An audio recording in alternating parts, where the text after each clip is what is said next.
प्रिय अनुराग दयाल साहू जी,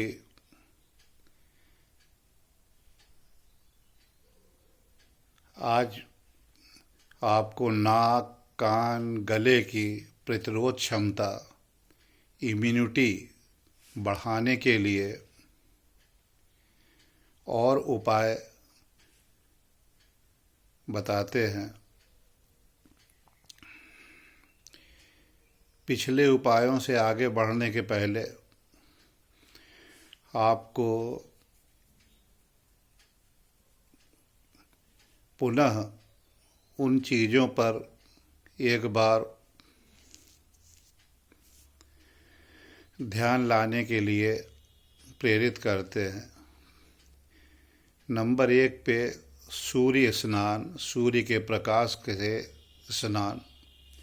नंबर 2 पर 3 तुलसी की पत्ती, 3 नीम की पत्ती, आधा नींबू गार के खैनी की तरीके से हथेली में रगड़कर उसे चुगलाइए खाली पेट और 15 मिनट बाद ही कुछ लीजिए। नंबर 3, अगर आपको सर्दी जुखाम जैसा कुछ भी लगे, तुरंत ही नमक के पानी में 1 चुटकी हल्दी डाल करके, 1 तेज पत्ता डाल करके गरारा कीजिए, भाप लीजिए उसी का, और बाद में उसी को गर्म करके कॉफ़ी की तरीके से पी लीजिए। नंबर 4 पे,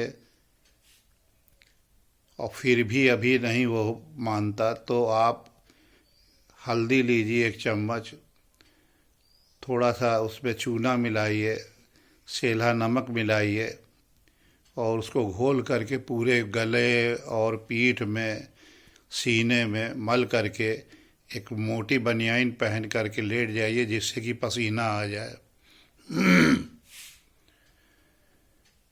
इससे अब आगे बढ़ते हैं प्राणायाम की क्रियाओं पर। आगे बढ़ने के पहले एक चीज़ आपको ध्यान में ले आए, कोई भी क्रिया करने के पहले बेहतर होगा कि आप खाली पेट रहें। किसी भी क्रिया को करने से शरीर में विपरीत प्रतिक्रिया होती है, या तो वो उसको एक्सेप्ट करता है, या उस पर रेजिस्टेंस करता है, या उसको रिजेक्ट करता है। एक्सेप्ट करता है तो अच्छी बात है, रेजिस्टेंस करता है तो धीरे धीरे चल जाएगा, लेकिन अगर रिएक्ट करता है तो आपको बैक कर जाना चाहिए। बैक करने का मतलब शरीर से युद्ध नहीं करना है, आप वापस चले जाइए, उन क्रियाओं को फिर धीमे धीमे शुरू कीजिए, रोक करके। उनको रगड़ना नहीं है पकड़ करके कि नहीं तुम क्यों पीछे चले गए, हम तुमको रगड़ के करेंगे, ऐसा इसमें नहीं किया जाता है। अब आगे बढ़ते हैं, उन क्रियाओं को आप पुनः रिवाइज कर लीजिए जो मैंने बताया था। अब आपको स्पष्ट हो रहा होगा कि क्यों मैं इतने धीमे धीमे बताता हूँ। कल मेरी बिटिया का, अंकिता नायक जी का, एक सवाल आया कि आप इतने धीमे धीमे क्यों बोलते हैं इस चीज़ में। तो उनको मैंने बताया कि जब भी कोई नया विषय रहता है, हम जहाँ जिस भाषा को बोल रहे हैं, दूसरे इलाके के भाषा वाले उन शब्दों को ठीक से समझ और पचा करके अपने दिमाग में वो फिगर बना पावें जो हम बोल रहे हैं। उसमें वक्त लगता है दिमाग के फाइलिंग सेक्शन से चीज़ों को निकल करके तरतीब में होने में। कुछ दिनों बाद जब हम उसी विषय पे ज़्यादा बोलेंगे, जल्दी जल्दी बोलेंगे, तब तक लोग समझ चुके होंगे हम किस चीज़ पे बोल रहे हैं, उसका क्या मतलब है। ऐसे ही हमारे मित्र अनुराग जी का सवाल था कि जब हम मर ही जाएंगे तो आपके योगासन प्राणायाम का क्या मतलब है। बात तो ठीक है, जीवित व्यक्ति ही ये सब करता है, मृतक का तो सिर्फ तेरही से लेना देना रहता है।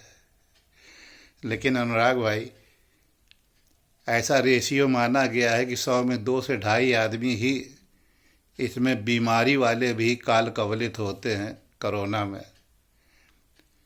और अगर प्रभु ने आपको यहाँ पर छोड़ा है पृथ्वी में, तो कुछ महान कार्य करने के लिए छोड़ा है।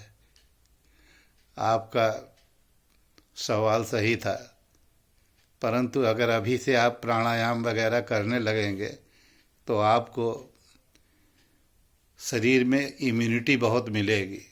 और जितना खेल है ये सब इम्यूनिटी का ही है। कोई भी वैक्सीन शरीर में जा करके मृतक कीटाणुओं को छोड़ती है, वायरस को या किसी चीज़ को, तो शरीर उसको रेजिस्टेंस करके उसके लिए एक एंटीबॉडी बनाता है। अब वो एंटीबॉडी उससे संघर्ष करना शुरू करती है। तो इसमें प्राणायाम में पहले से एंटीबॉडी आपका शरीर बनाने लगता है। जैसे अगर कहीं आप रात को खड़बड़ खड़बड़ होने लगे, उठ के बैठ जाएं चौकन्ने होकर के अपनी राइफल ले करके, और उसी समय कोई घुसने का प्रयास करेगा तो क्या होगा? आप तड़का देंगे ना उसको। वही बात है ये। ऐसे ही एक वीवर साहू जी ने कहा कि आप मुझसे इस विषय पर वार्तालाप करें।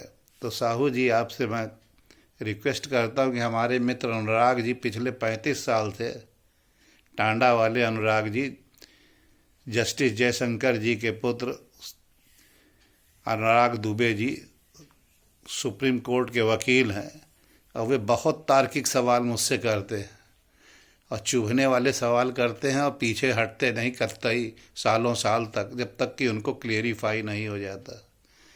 आप कृपया उनसे फ़ोन पर संपर्क कर लें, उनका नंबर आपके में है। धन्यवाद।